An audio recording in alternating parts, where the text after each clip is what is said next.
Gather round everyone, Vegeta vs Frost, the ultimate retribution match coming to us now! For exactly 5 seconds. That's right everyone, Dragonball Super episode 35, after a week's break, is now back on our screens. Was it worth the wait? Well, let's find out, shall we? Turn anger into power, Vegeta's all-out battle, which coincidentally is the title of Vegeta's upcoming autobiography. I got to say, that this episode makes Vegeta look so cool. There are so many angles and shots of Vegeta just looking badass and just like saying, I'm not gonna take any of your crap here. I'm just gonna beat you senseless. I'm gonna kill you. I'm just gonna have no holds barred, no holding back. And what do we get after that? Well, holy shit. That was so cool! That shot was so cool, I'm gonna give this anti-climax a pass. So I hope that you do too, because damn! As we all suspected, since Piccolo was technically allowed to rejoin the tournament due to Frost's cheating, Goku's allowed to rejoin the fray. And it actually leads up to some intrigue, because in theory, Vegeta should be followed by Monarca, but Beerus is really hesitant about letting Monarca go after him, so actually having Goku go instead after Vegeta. Why is Beerus hiding Monarca? Is he that powerful that he actually scares Beerus and only wants him to fight when he has to? Or is he hiding some kind of trap that Monarca is just there as a ploy to make Goku think there's someone stronger even though there are not? Or he could be just merely a vessel, so that means Beerus can fight through him.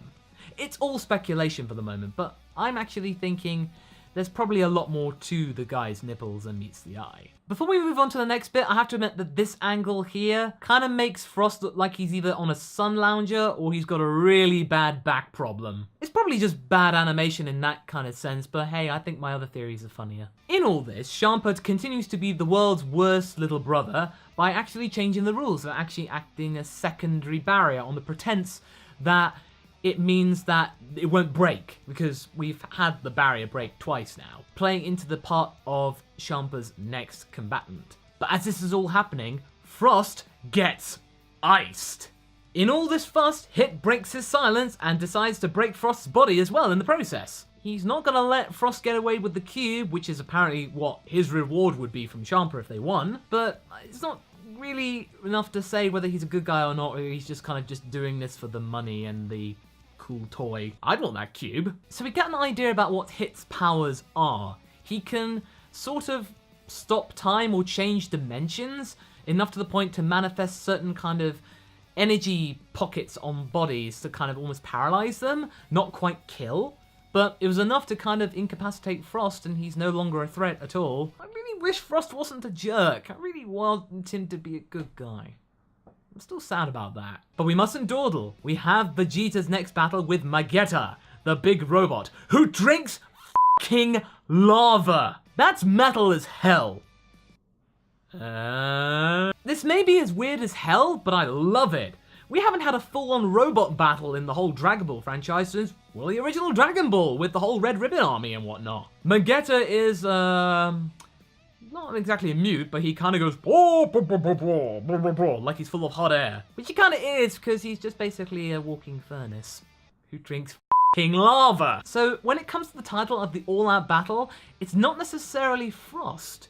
It's actually Magetta, because Vegeta let slip earlier that he wasn't actually using all of his power. And we know that because he wasn't going Super Saiyan Blue. Again, he was going Super Saiyan 1, as he does for Magetta at the beginning.